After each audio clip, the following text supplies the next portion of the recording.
Yesterday, I was eating dinner with my family, and I had an experience, and I happened to have a notepad right there on the table where I sit. And I grabbed the pen, and one of the kids was, they're just carrying on and talking about things that kids talk about, having a good old time. And I wrote reflections on vividness of visions, and um, I thought that I would make a video about this at some point, and I guess now's the time. um, so while, excuse me, while I was sitting there eating dinner, um, I somehow I was there. So there's so much variation in the way that the visions can happen. I've experienced many different types, I guess, and at this time I was sitting there. I heard everything my kids were saying. I was there. I was present. But at the same time, I was in the temple complex in Jerusalem in ancient times, there by the altar of sacrifice, and the um, the smell of the place was, it was so vivid, and um, the closest data points I can connect it to in my own temporal life. I've butchered a significant quantity of chickens and rabbits due to some homesteading activities that we've done.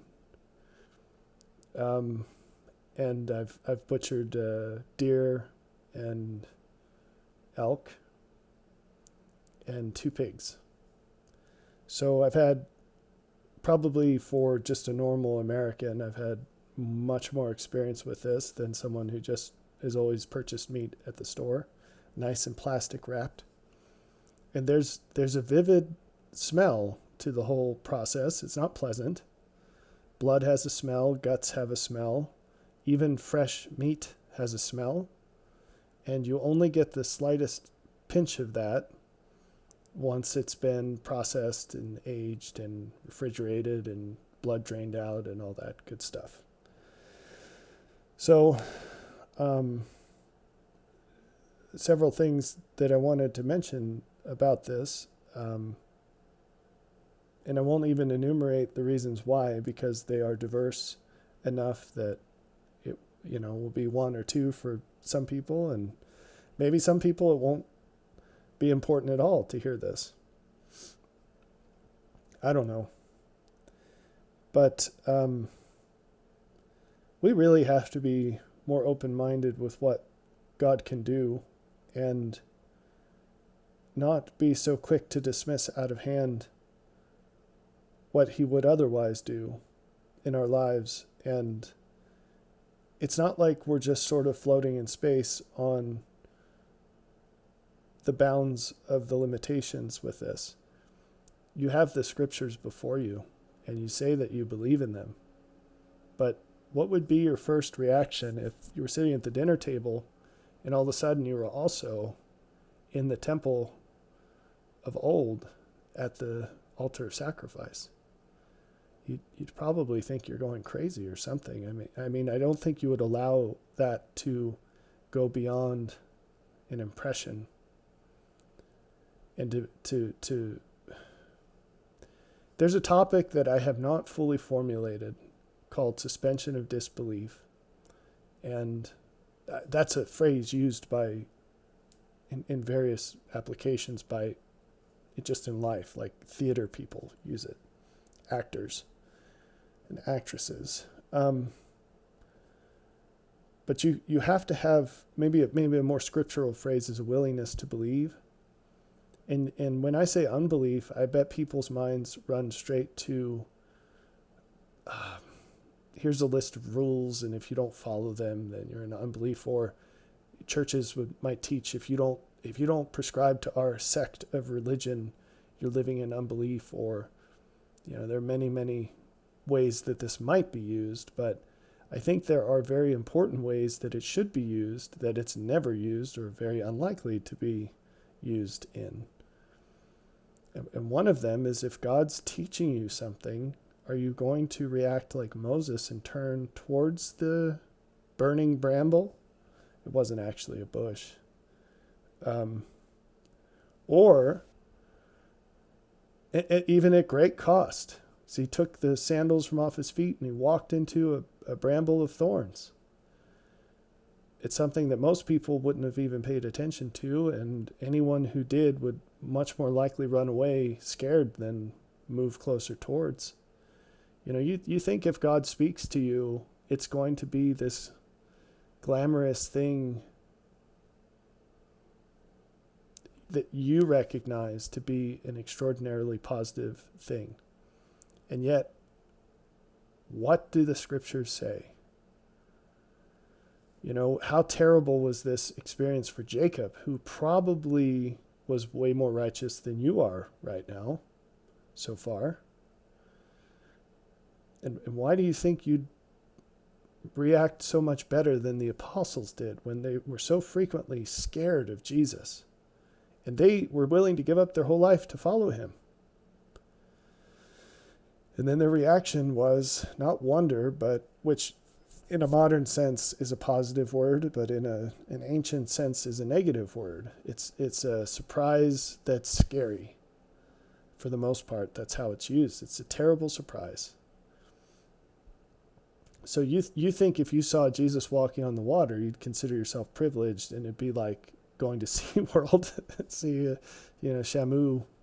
I think Shamu must be dead by now. Sorry. Whatever the name, they probably stopped naming them so that they can replace them without people noticing, like your kid's goldfish. But, the killer whales jump out of the water and splash down. And you think that's what it'd be like to see Jesus walk on the water. But what if it would be more like a horror movie? And you think, well, how could that be? It's Jesus. The warm and fuzzy Jesus that you think you know is a product of your imagination. The real warm and fuzzy Jesus, you can't describe as warm and fuzzy. You need words that don't really exist here. But the closest thing to that requires a process of suffering that lies far beyond what people are willing to do, for the most part. That's an understatement, but I'm just doing my best with the words that I have available. So let's talk more about this, this vividness of visions. I was thinking of making a separate video about this, but I'd like to knock this out so I can get on with my day, because I have other important things to write about.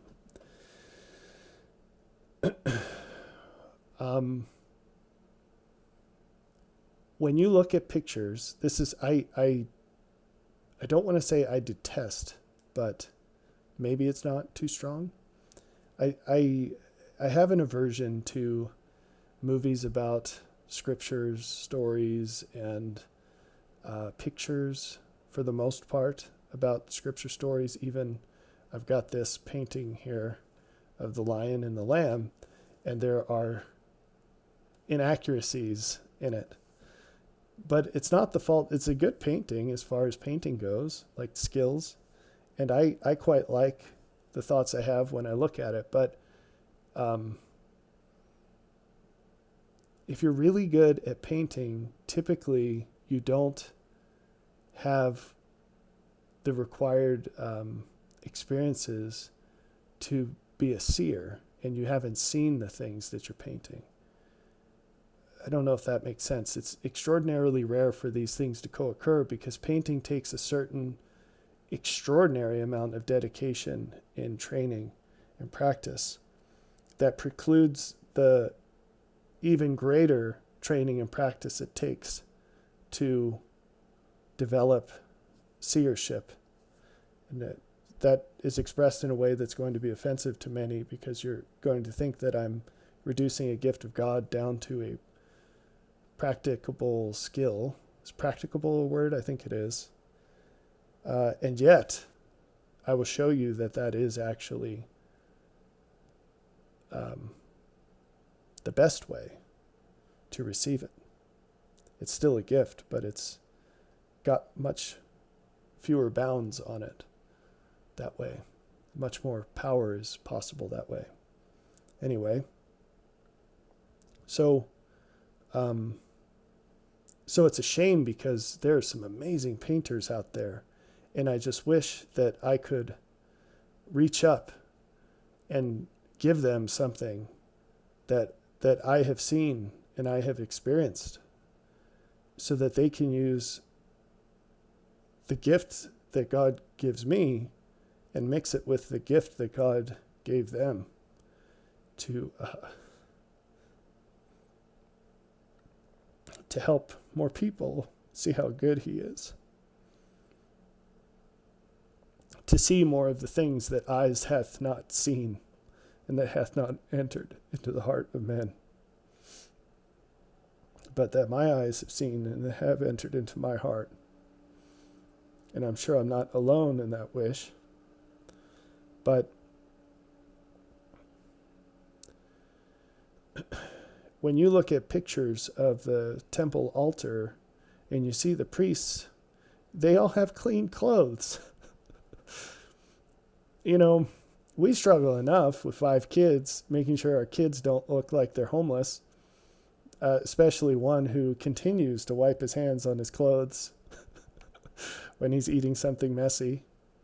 And he has a tendency to make not messy meals into messy meals because he really enjoys his food. It's a wonderful thing to see. It makes you feel happy.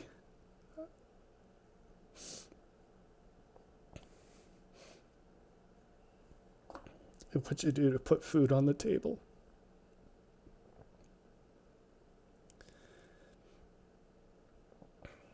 I wish we better understood. No, I wish we better appreciated the joy that we give God when we have joy in what He gives us.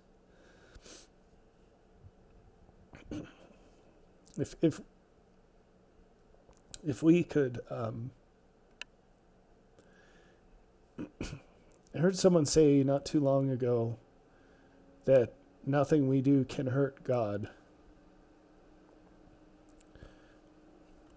He has overcome all things, and so nothing we do can affect Him.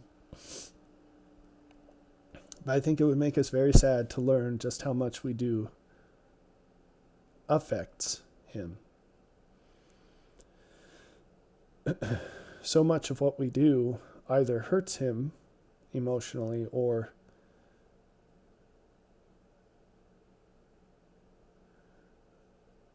makes waste of opportunities to give Him great joy in ways that really, really don't cost us much.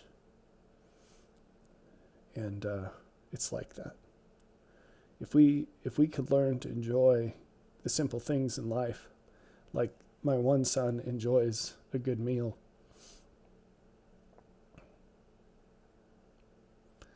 it would flood heaven with joy that would not otherwise be there. That might surprise some people. God lives in such a way that He has access to all joy. But it's false to believe that we do not have an impact on the level of joy He has. It's very unfortunate to think that. The greatest levels of joy can only be achieved in concert with other people. This is so important to understand. And so I just throw it out there, and I'll return to it in another time, God willing. So you see these pictures of these priests under the law of Moses, and they're at the altar and they're wearing clean clothes. Have you ever butchered an animal? I have special clothes I wear. I have a specific pair of boots I wear when I'm doing outdoors work, on the property. And it's been a procession of old boots from the army Because when I was issued boots from time to time, I would just keep wearing the old ones until they actually wore out. And and so when I was discharged, I had like 5 pairs of boots or something. And it's been 10 years since I was discharged, maybe 11 now. And I still have 2 more pairs of boots. So, and I've really worn out the ones that I've gone through. Anyway, so what always happens with those boots is that they get stained permanently to a black color because of the blood of the animals that I kill while wearing them. And invariably, no matter how clean you try to remain, you just get blood everywhere. Now that's a fairly controlled situation where it's a very low volume, even at the apex of animal slaughtering. I've never killed nearly as many animals as the priests under the law of Moses did every day, especially on the holidays, where some accounts describe that there was so much blood because the throats had to be cut at the altar and then the blood poured out on the ground. That's what the law required. And so you can imagine in a situation where people are bringing sheep and there's a lot of people, there's a lot of sheep, and that's a lot of blood. And actually the temple at the time of Jesus, I hear they had drains installed that were fairly advanced for the time because the blood had to be channeled out to a waterway in order to clear the ground. It would be a pool of blood, a deep pool. And that's a real mess.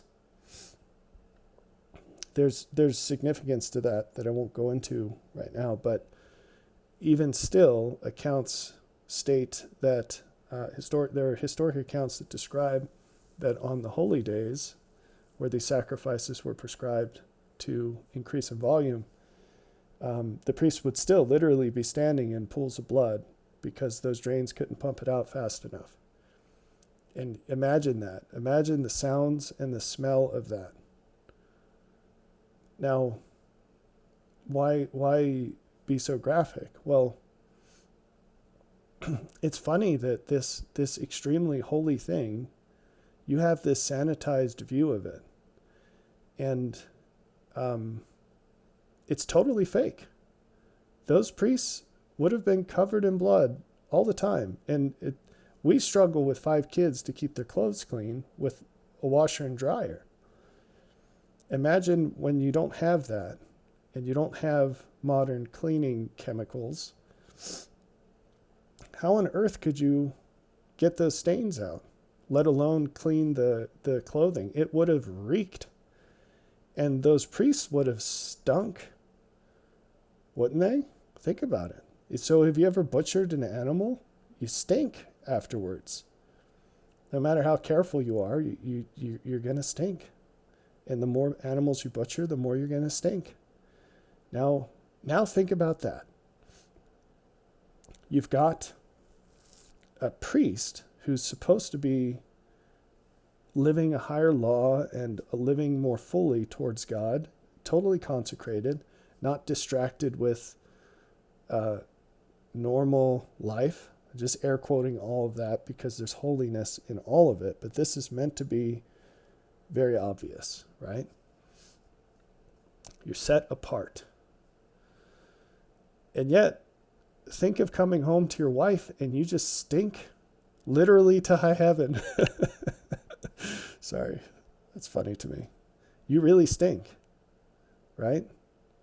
And your wife might be thinking, man, I wish my husband wasn't a priest because priests smell terrible. Or, man, I don't know who cleaned their clothes and how that all worked, but imagine being the wife of a priest and you're constantly washing blood out of clothing the old-fashioned way. So that would have been a nightmare in modern mentality. But these were the best people, supposedly, called to the highest office, supposedly, again, because there's so much holiness normal life.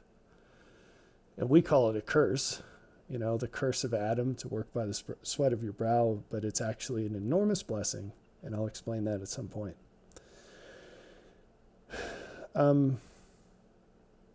What's the takeaway here? What are you getting at, Rob? Well, don't be so naive as to... Well, first, before we get to that, I've made the argument before that if you're in a religious tradition, you will struggle to accurately perceive the limits that tradition imposes, not just on what you believe, but on what you can even think. On what you can even think. And I won't give you the long form recollection of that position, but suffice it to say that in the religious tradition I was in for 12-ish years, intense years, I was all in, and I really was shocked.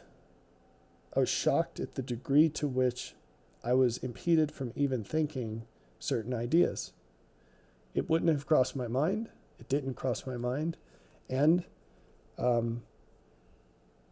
if it did, I would immediately toss out the idea as this can't be true because. But for the most part, that part wasn't so surprising, but it wouldn't even cross my mind set of ideas. It's shocking. And yet they're plainly written in the scriptures. They should be really obvious just based on common sense. You don't have to delve deeply into the mysteries to see this property be true. And so if and as you come out of religious traditions, if you see this too, you should speak about it and write about it and help others to see, because people don't believe me on this. But as you go through it, you will see. Anyway, so that's one piece of this. How is that related to being covered in blood? If you watch these movies or look at these pictures of priests, even when they show like the animal's throat getting cut, I'm pretty sure I've seen this in one of these religious videos.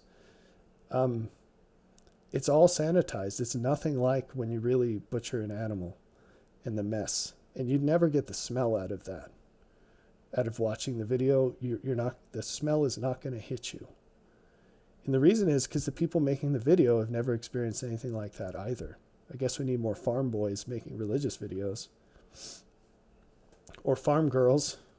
Shout out to the farm girls. So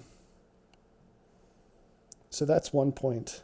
What's another point about why I'm going into this so deeply? What you think of as good is not what good actually is. And what you think of as evil is not what evil actually is. And what you think of as valuable is not what's actually valuable. And the extremes that you think of as what's most or least valuable, the real extremes are far beyond that. All of this is actually an immensely core concept in the gospel, or set of concepts. And what better way to teach this to people than to have the pinnacle of holiness that they see, because they could see the sacrifice from the gate of the tabernacle or through the equivalent in the temple complex. The people who brought the sacrifice to the priest, they were met at the door, and then the priest took it to the altar. And they washed the sacrifice, and then they'd cut the throat and dump it out right there at the altar. And people could see it. And imagine that experience for them and how visceral it was. It would be very hard for them to associate the stench of blood and rotting blood and the sight of blood with something bad. I mean, they'd know it was bad because you can murder people or whatever, but what I'm saying is they would be doused in, they would be immersed in associating that with good. And so this extraordinarily bitter experience of seeing an animal you've cared for since it was born killed, and the necessity of doing so because of your own imperfection, and the powerlessness of handing it off to someone to do for you what you cannot do for yourself. And then to smell, I've talked about the blood, but also the burning flesh. And to smell the guts, because that was all part of it.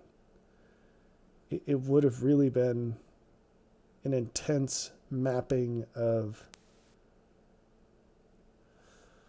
what would typically be regarded as terrible things directly to some sort of pinnacle of holiness. And it doesn't end there. So then, because I said I was at the dinner table. So then, I don't even know how to say this in ways that aren't going to get me in trouble.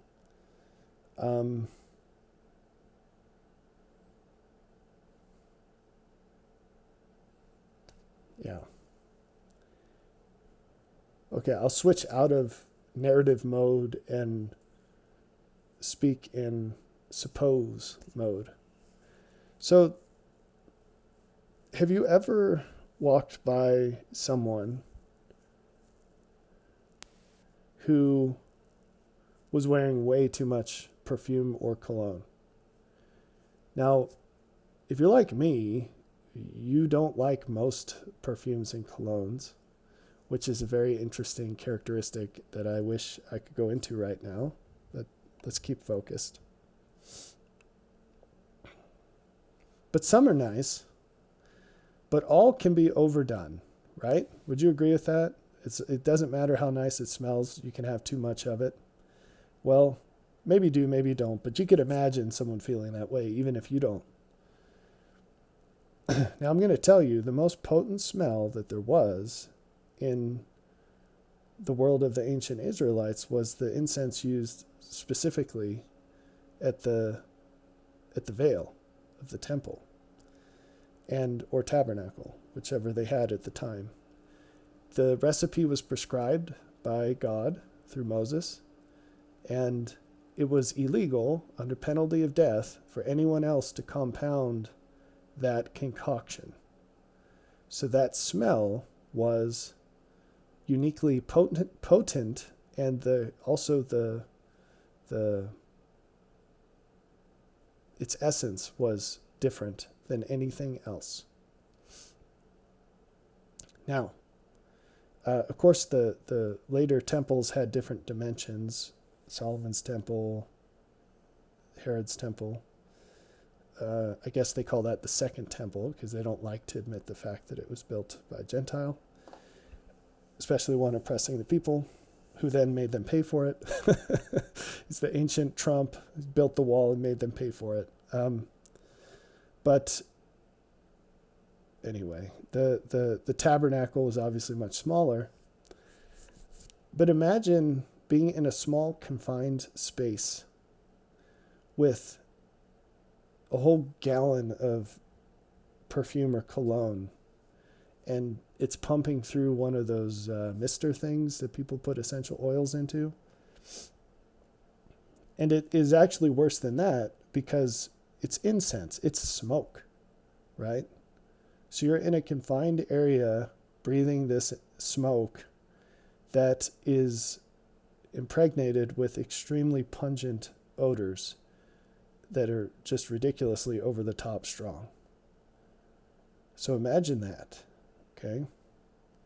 That is not, even though, you'd think it'd be easier to make the case that offering incense on the altar of incense was a much better job than offering animals on the altar of sacrifice.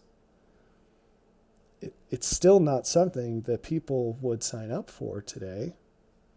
They would hate it, right? Be terrible for most. almost all people. They'd say, really? This is what you want me to do? And that was a very important job, right? What are the effects of that? So the blood sacrifice priests would have to go home, and their wives would have to deal with the fact that they stink and that their clothes are all stained up with blood, just caked blood. What would the effects be of the altar of incense person? Well, what happens when you're around a pungent aroma and then you leave it? If you know a smoker, you know the answer to this question. They smell like cigarettes all the time. What would the high priest smell like? He would smell like the Holy of Holies. He would smell like that incense that's only burned there.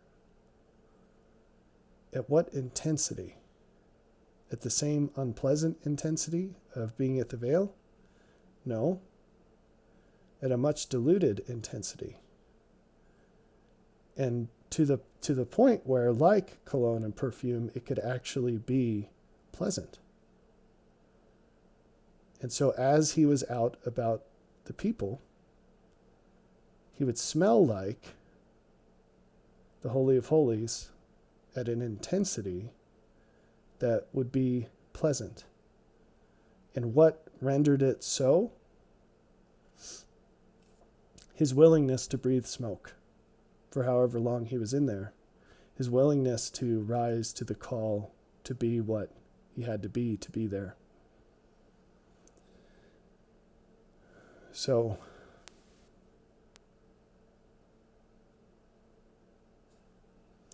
I hope this is a rich set of ideas to consider, and maybe you thought about it before, I don't know. But don't take lightly the Lord's willingness to show you amazing things. And maybe a meta level lesson to extract from this is, well, one lesson to ask is, what are the modern forms of blood and smoke? That's an interesting question. There is no temple today that serves the purpose of the temple as revealed to Moses. But are there forms of blood? Are there people who walk in pools of blood? Whose blood is it? What does it smell like? What does it look like? How would you know if someone is around that blood day in and day out? How terrible would it look to a normal person? How awful and repugnant would it smell to a normal person? And how important would it be to see those things as good, as better, in fact, than anything outside of that would be? What would be the aroma of the Holy of Holies today? And how close would you have to be to smell it?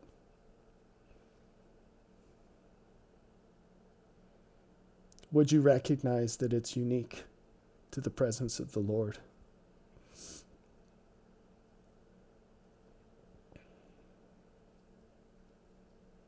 These are very important questions. In the LDS endowment ceremony, people are shown that God sends new and valuable information to the earth through messengers who carry certain recognizable attributes. And I would claim that I've just explained to you some of the most important ones.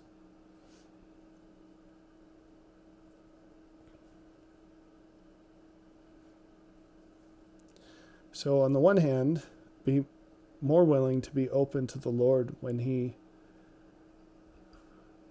opens dramatically different ideas or experiences to you. And on the other,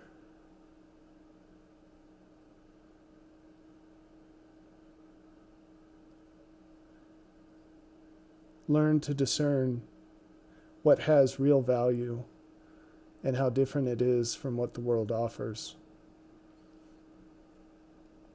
Take care.